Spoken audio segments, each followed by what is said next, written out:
France का visa application कैसे भरें? टीएलएस का अपॉइंटमेंट कैसे बुक करें? कौन-कौन से डॉक्यूमेंट लेके जाने पड़ेंगे? कितने फ़ोटोज़ लगेंगे? कौन-कौन से डॉक्यूमेंट का प्रिंट आउट लेना है? इंश्योरेंस कौन-सा बाय करें?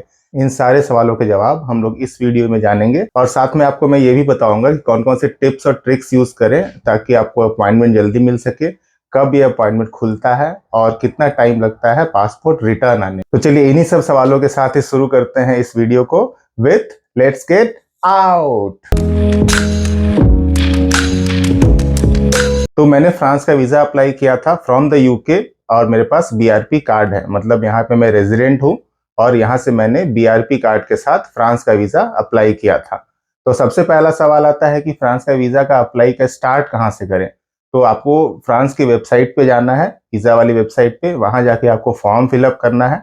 आगे मैं आपको पूरा फॉर्म फिलअप का दिखाऊंगा कि कौन-कौन से फॉर्मेट में आपको फॉर्म फिलअप करना है, क्या-क्या फिलअप करना है। उसका मैं एक शॉर्ट वीडियो बनाऊंगा। और फ्रांस का वीज़ा का एप्लीकेशन भरने के बाद आपको जाना है टीएलएस की वेबसाइट पे। टीएलएस कॉन्टैक्ट ही एक वेबसाइट है जो सारे शेंजन एरिया का आपको अपॉइंटमेंट वीज़ा का देती है। जितनी भी फेमस कंट्रीज़ हैं, फ्रांस, जर्मनी और भी बाकी जो शेंजन एरिया में कंट्रीज़ हैं, उन सारा का अपॉइंटमेंट आपको टीएलएस के थ्रू ही मिलेगा। वीएफएस के थ्रू नहीं मिलता है। फ्रांस का अपॉइंटमेंट सिर्फ और सिर्फ टीएलएस के थ्रू मिलता है। तो टीएलएस वेबसाइट पे जाने के बाद आपको फॉर्म कैसे फिलअप करना है, आपको कौन सा डॉक्यूमेंट रेफरेंस नंबर देना है, वो सब आइए चलिए इस वीडियो में देखते हैं। तो सबसे पहले जानते हैं हम लोग कि फ्रांस की वेबसाइट पे चलते हैं और ये रही फ्रांस वीज़ाज़ की वेबसाइट। यहाँ आप देख सकते हैं कि वीज़ा एप्लीकेशन गाइडलाइन और टाइप्स वहाँ से सेलेक्ट कर सकते हैं। अगले टैब में आप इसके ऊपर और इन्फॉर्मेशन चाहिए तो देख सकते हैं या रीज़न फॉर विज़िट। उसके अगले टैब में आप रिमाइंडर सेट कर सकते हैं और नेक्स्ट टैब में आप फ्रीक्वेंटली आस्क्ड क्वेश्चंस देख सकते हैं। अब ये है आपका go to you do need a visa पे अगर आपको वीज़ा चाहिए कि नहीं, आप कंट्री सेलेक्ट कीजिए, अपना डिटेल्स फिल कीजिए, आपको कौन सी कंट्री ट्रैवल कर रहे हैं, तो आपको वीज़ा है कि नहीं वो पता चल जाएगा, आपको वीज़ा चाहिए कि नहीं। अभी अगर आप अपना ट्रैवल प्लान और अपना ट्रैवल का कंडीशन सेलेक्ट करते हैं, तो उसमें आप सर्च कीजिए, ये बता देंगे आपको, आपको आपका वीज़ा चाहिए कि नहीं और यहाँ आपको लिस्ट ऑफ डॉक्यूमेंट्स भी दिख जाएँगे। आगे हम लोग लिस्ट ऑफ डॉक्यूमेंट का ही बात करेंगे। अभी हम लोग स्टार्ट करते हैं अपना वीज़ा एप्लीकेशन। तो ये रहा कि आपको नया अकाउंट बनाना है या आपको एग्जिस्टिंग अकाउंट यूज़ करना है। तो हम लोग पहले नया अकाउंट बनाते हैं। ये सैंपल ईमेल आईडी है और सैंपल आपको क्यूआर कोड है। तो आपको ये ईमेल आ जाएगा, यहाँ पे एक्टिवेशन पे क्लिक करेंगे तो वेरिफिकेशन कोड के साथ आप उसको एक्टिवेट कर सकते हैं।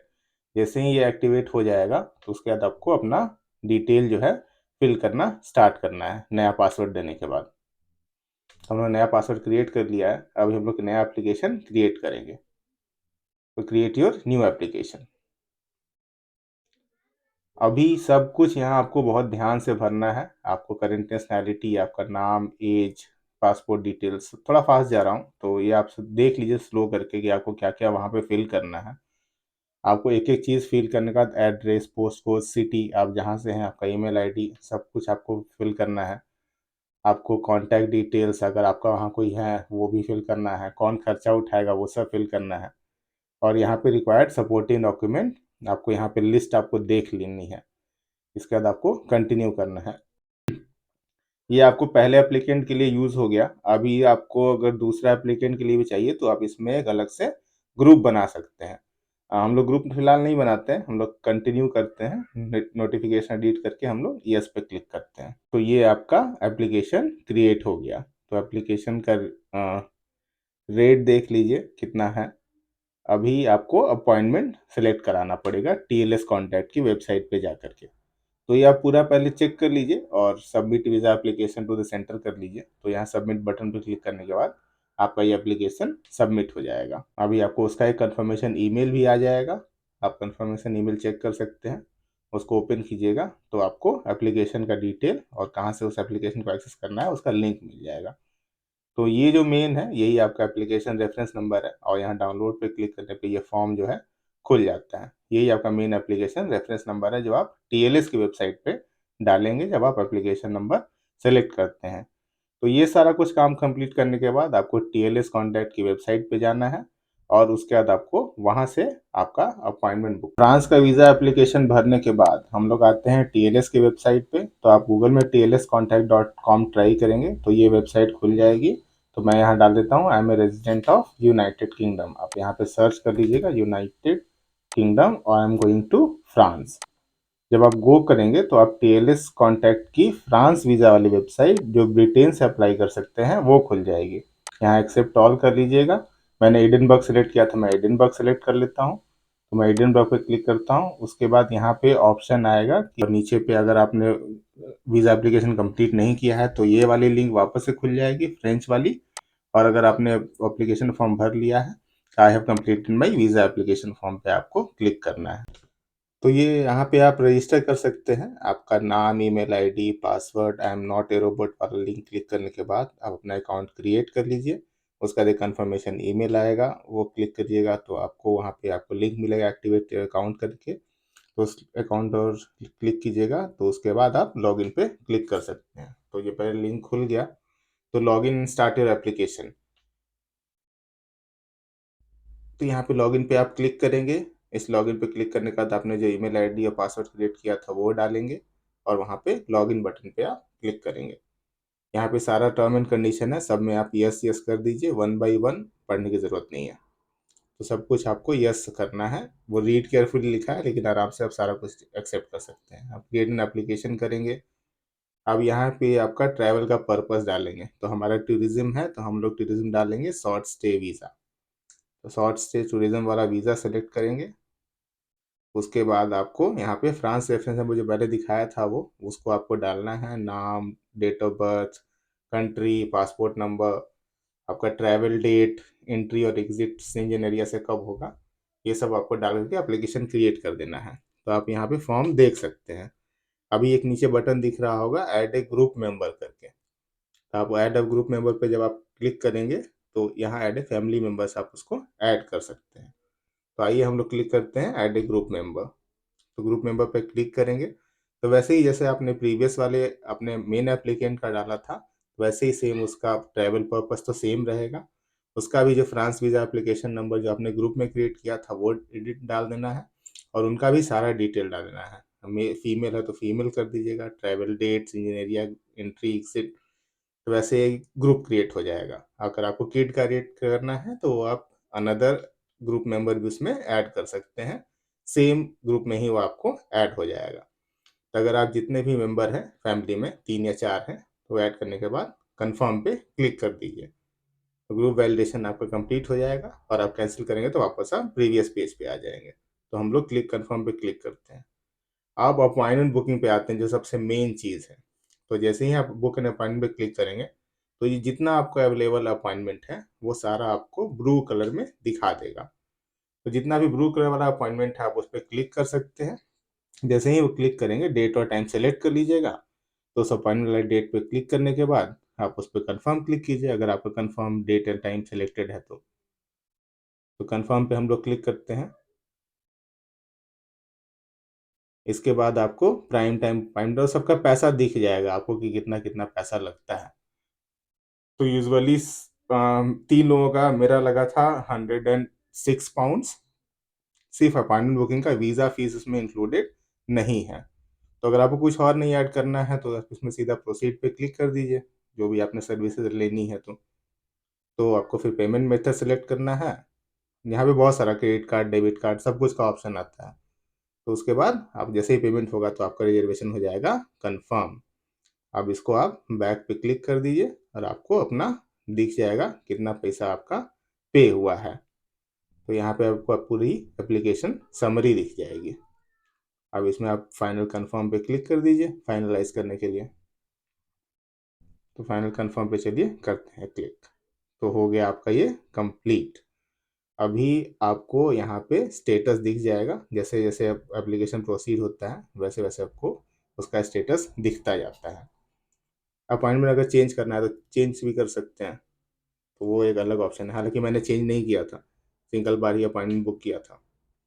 अगर आपको कुछ और वैल्यू एडेड सर्विसेज ऐड करनी है, कुरियर वाला या एसएमएस वाला, तो वो आप कर सकते हैं।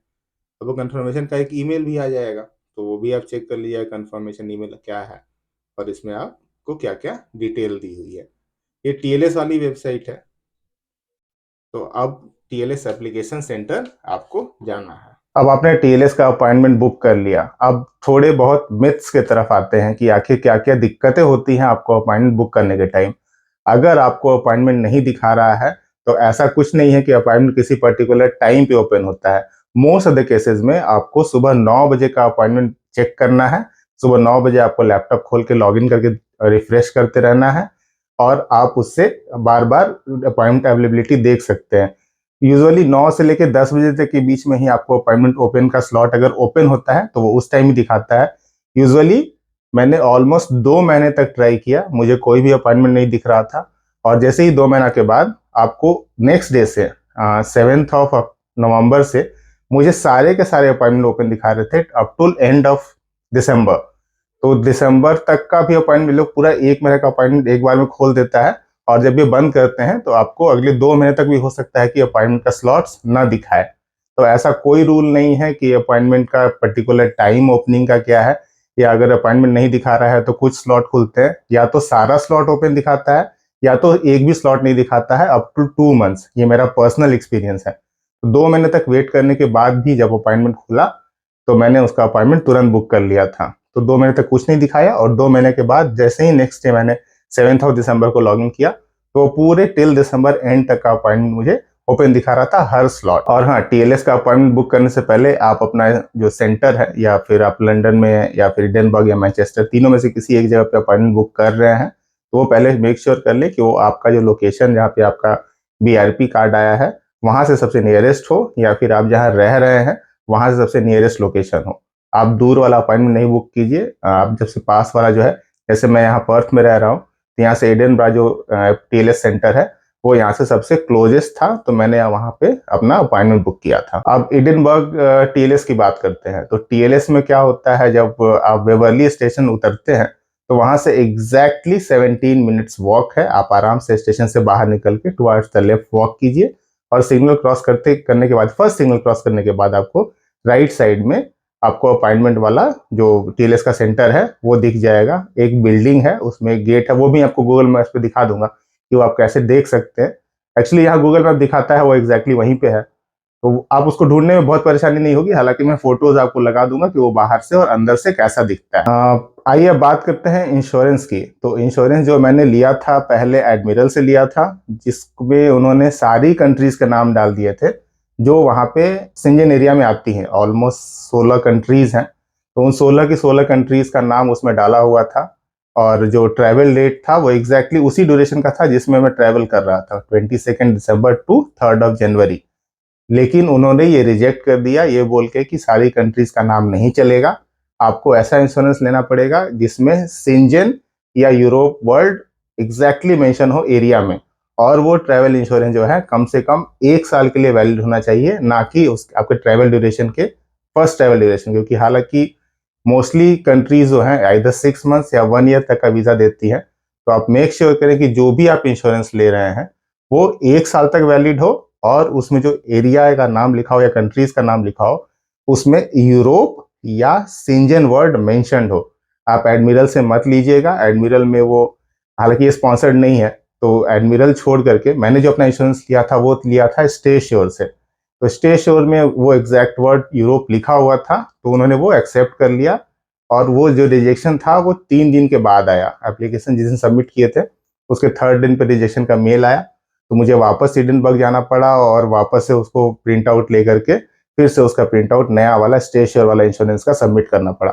तो ये हमेशा ध्यान रखिएगा कि जो भी इंश्योरेंस आप ले रहे हैं उसमें यूरोप या सिंजन एरिया मेंशन्ड हो और वो इंश्योरेंस कम से कम 1 साल के लिए वैलिड हो। डॉक्यूमेंट्स, कौन कौन सी डॉक्यूमेंट्स आपको वहां पे लगेंगी और कौन कौन से डॉक्यूमेंट आपको वहां पे ले जाना पड़ेगा, ये मैं साइड में आपको दिखा दूंगा एक एक करके। अपॉइंटमेंट के लिए आपको ये सारे डॉक्यूमेंट्स आपको अपने साथ लेके जाना पड़ेंगे, प्रिंट आउट। हाँ, कितने देर पहले पहुंच सकते हैं अपॉइंटमेंट के, ये एक अलग क्वेश्चन है। तो आप अपने अपॉइंटमेंट टाइम से आधा घंटा पहले वहां पहुंच सकते हैं और वो उस अपॉइंटमेंट टाइम के 15 मिनट बाद तक आपका एप्लीकेशन आपको ले सकते हैं।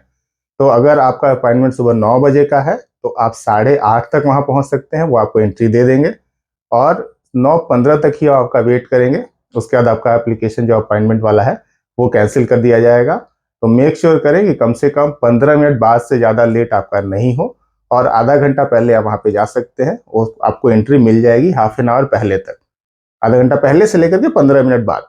तो ये मैंने कॉल करके भी पूछा था और मैंने वहां जाके भी देखा, तो वो आधा घंटा पहले वाले एप्लीकेंट को वहां एंट्री करा रहे थे। अंदर क्या क्या होता है, तो अंदर बहुत ज्यादा भीड़ नहीं होती है। एक स्लॉट मुझे लगता है 5 या 6 अपॉइंटमेंट होता है फॉर हाफ एन आवर। तो हाफ एन आवर में आपको 5 या 6 अपॉइंटमेंट वाले को एंट्री कराते हैं, और वहाँ पे कम से कम 5 काउंटर्स हैं, और 5 काउंटर में से पहले आपको एंट्री करा के आपका पासपोर्ट देखेंगे एंट्री पे, और आपका पासपोर्ट और आपके अपॉइंटमेंट के हिसाब से आपको अंदर लेके जाएंगे। तो गेट से जैसे ही आप एंटर करेंगे तो वो क्यू लगा रहेगा, क्यू पे सीटिंग में आप बैठ जाइए, वो एक एक करके आपको बुलाएंगे, आपके डॉक्यूमेंट को सेग्रीगेट करेंगे, और जितने भी आपने दिया है प्रिंट आउट जो लेके गए हैं, अपने जो भी डॉक्यूमेंट्स जो मैंने यहाँ पे दिखाए थे पहले, तो उन सारे डॉक्यूमेंट्स का वो एक्चुअल प्रिंट आउट लेते हैं, और उसके बाद आपको एक फाइल में बना करके उसको एप्लीकेशन को प्रोसेसिंग में डाल देते हैं। फिर उसके बाद आपको 10 मिनट और वेट करना पड़ेगा, एक टोकन दिया जाएगा, उस टोकन नंबर के हिसाब से कॉल करेंगे, जो आपका एप्लीकेशन नंबर है वो उस पर मार्कर लगा देते हैं। तो उसके बाद आपको अपना फिंगरप्रिंट देना है, ये 5 उंगली का, कि पहले ये 4, फिर ये रिंग फिंगर वाले का, और फिर दोनों थंब का। तो ये 6 फिंगरप्रिंट्स लेने के बाद आप उस वहां से निकल सकते हैं। और यही बस इतना ही प्रोसेस है, एंट्री कराए, डॉक्यूमेंट दिए, बायोमेट्रिक वाला फिंगरप्रिंट दिए, उसके बाद आप वहां से बाहर जा सकते हैं। एक चीज और, जो ग्रुप में अप्लाई होता है एप्लीकेशन, उसमें मुझे बहुत सारी प्रॉब्लम्स थी जो मुझे किसी और वीडियो में नहीं पता चली थी। तो हर एप्लीकेंट एक इंडिविजुअल एप्लीकेंट है, इवन आप ग्रुप में अप्लाई कर रहे हैं। अगर आप ग्रुप आपने फ्रांस वीजा एप्लीकेशन पे भी बनाया है, टीएलएस क्वाइल एप्लीकेंट में अप्लाई करते टाइम भी अगर आपने ग्रुप बनाया है, तो पक्का से वो 3 अलग अलग एप्लीकेंट की तरह ट्राई करते हैं, और तीनों की अलग अलग फाइल बनती है। सबसे जरूरी चीज, अगर मेन एप्लीकेंट के साथ डिपेंडेंट जा रहा है, तो even with the child, child का भी आपने जितने भी डॉक्यूमेंट लिए हैं उन सारे का 3 कॉपी होना चाहिए। 3 कॉपी ऑफ उनका एप्लीकेशन, अलग अलग एप्लीकेंट का अलग अलग एक एक कॉपी, आपका जो ट्रैवल डॉक्यूमेंट है, फ्लाइट का टिकट, होटल रिजर्वेशन, या जो भी आपका वहां पे घूमने का प्लान है, अगर आपने कोई टिकट बुक की है, डिज्नीलैंड बुक किया है, तो उन सब का 3-3 कॉपी लेके जाइएगा। नहीं तो वो जेरोक्स करने का हर कॉपी का 30p चार्ज करते हैं, ऑलमोस्ट 30 रुपए पर कॉपी। तो 30p देने के बाद मेरा तो ऑलमोस्ट 36-37 पेजेस हो गया था, तो मुझे 12-13 पाउंड सिर्फ एक्स्ट्रा लग गया था उनको जेरोक्स निकालने का। तो आपके पास जो भी डॉक्यूमेंट है, इंक्लूडिंग ट्रैवल इंश्योरेंस, सारे का आप 3 कॉपी लेके जाइएगा। आपका पे स्लिप हो गया, आपका कोई अगर डॉक्यूमेंटेशन ऐसे बीआरपी कार्ड का तो अलग अलग ही है, पासपोर्ट का फ्रंट पेज, और जो भी अगर स्टैंप लगा है या यूके का वीजा लगा है वो पेज, और जो भी आपके पास डॉक्यूमेंट है सबका 3-3 कॉपी लेके जाना है। नहीं तो वहां प्रिंट आउट बहुत ही महंगा है। इंपॉर्टेंट टिप, चाइल्ड की एंट्री अलाउड नहीं है। तो अगर आप वाइफ और बच्चे के साथ जा रहे हैं, तो पहली एंट्री पे आपको सिंगल एंट्री कराया जाएगा। आपकी वाइफ और आपके बच्चे को अंदर बैठने की भी जगह नहीं है, वो अंदर घुसने भी नहीं देंगे। आपको गेट के बाहर ही या तो बर्गर किंग हो गया या फिर कोई और शॉप या हो गई, तो वहां पे आपको बोला जाएगा वेट करने के लिए। और उसके बाद आपको वाइफ को और बच्चे को एक साथ रहना है बाहर में। आप अपना एप्लीकेंट कंप्लीट करके आइएगा, फिर आप बाहर आइएगा, बच्चे को अपने साथ रखिएगा, और आपकी वाइफ अंदर जाएगी। बच्चों का बायोमेट्रिक नहीं होता है, सिर्फ फोटो जाता है और डॉक्यूमेंट जाते हैं।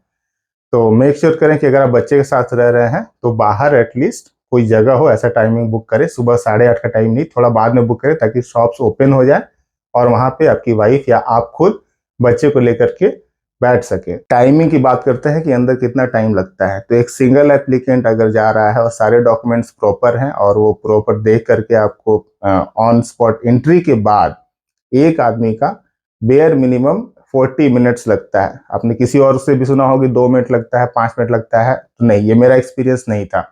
कम से कम 40 मिनट लगता है फॉर ए सिंगल एप्लीकेंट। और अगर आप ग्रुप एप्लीकेशन दे रहे हैं, आपकी वाइफ, आपके बच्चे और आप खुद, तो 3 लोगों का मैंने एंट्री की थी 8:30 बजे, और मैं वहां से बाहर निकला 10 बजे। तो 1.5 घंटे का पूरा समय लगा था सिर्फ पासपोर्ट एप्लीकेशन देने और बायोमेट्रिक खत्म होने में। तो 1.5 घंटे सिर्फ आपके लिए। फिर आप बाहर आइएगा, बच्चे को अपने साथ रखिएगा और वाइफ को अंदर भेजिएगा। तो वो ऑलमोस्ट 20 मिनट का समय और लेते हैं, सिर्फ बायोमेट्रिक लेते हैं, क्योंकि एप्लीकेशन मेन एप्लीकेंट ने पहले ही जमा कर दी थी। तो 1.5 घंटे आपका टाइम और ऑलमोस्ट 20 से 30 मिनट्स, तो टोटल 2 घंटे का टाइम आपको बीएफएस के अंदर, सॉरी TLS के अंदर लगता है with completing all the process from start to end. Photos आप पक्का से जो फॉर्मेट में उनके वेबसाइट पे लिखा हुआ है उसी फॉर्मेट में लेके जाइएगा। पासपोर्ट साइज फोटो लगता है विथ वाइट बैकग्राउंड, और आपका जो फेस है, जो फेस जैसे फोटो की साइज होती है 35x45 mm, तो 45 बड़ा और 35 mm चौड़ा, तो 3.5 सेंटीमीटर बाई 4.5 सेंटीमीटर का आपका फोटो होना चाहिए, वाइट बैकग्राउंड, और आपका फेस जो है वो उसमें 80% विजिबल होना चाहिए, आई लेवल होना चाहिए और दोनों कान दिखने चाहिए। ये उनकी बेसिक रिक्वायरमेंट है। अगर आप फोटोज नहीं लेके जाते हैं तो आपको नया फोटो खिंचाना पड़ेगा, और नया फोटो TLS के अंदर खींच सकते हैं, लेकिन वो चूंकि बच्चे का एंट्री नहीं है इसलिए बच्चे का फोटो आपको बाहर ही खिंचाना पड़ेगा। उसके लिए आपको फिर से वेवरली स्टेशन में थॉमसन करके है, वही लोग डिजिटल कैमरा से फोटो खींचते हैं। जो फोटो बूथ है उनका जो हाइट रहता है सीट का, वो सीट का हाइट ज्यादा नहीं रहता है, तो आपको वहां जाकर के थॉमसन के पास ही वेवरली स्टेशन वापस जाकर के बच्चे का फोटो खिंचाना पड़ेगा। फोटोज पक्का से ध्यान से घर लेके जाए, और अगर आपके पास कैमरा है और आप प्रिंट आउट घर के आसपास निकाल सकते हैं तो वो लेके जाए। 4 फोटो का 13 पाउंड लेते हैं, वो ओवर प्राइस्ड है। 4 फोटो के लिए 13 पाउंड देने के बाद आपको फोटोज मिलेगी। अगर आपका तीनों का फोटो गड़बड़ हो गया तो भैया 40 पाउंड आपका वहीं चला जाएगा। तो आप फोटोज पक्का से अच्छी फोटो लेके जाए वाइट बैकग्राउंड के साथ, और कम से कम 80% फेस आपका विजिबल होना चाहिए। और एक टिप, प्रिंट आउट पास में शॉप्स हैं जो आपकी प्रिंट आउट कर सकती है, वहां से 2 मिनट वॉक आगे करने के बाद ही आपको प्रिंट आउट का शॉप्स मिल जाएगा। एक सीढ़ी से नीचे आके शॉप है, लेकिन प्रिंट आउट आप जितना हो सके लेके जाए।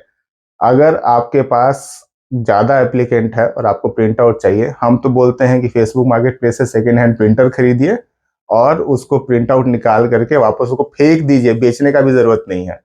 तो वो आपको इवन सस्ता पड़ेगा इंस्टेड ऑफ प्रिंट आउट निकालने से।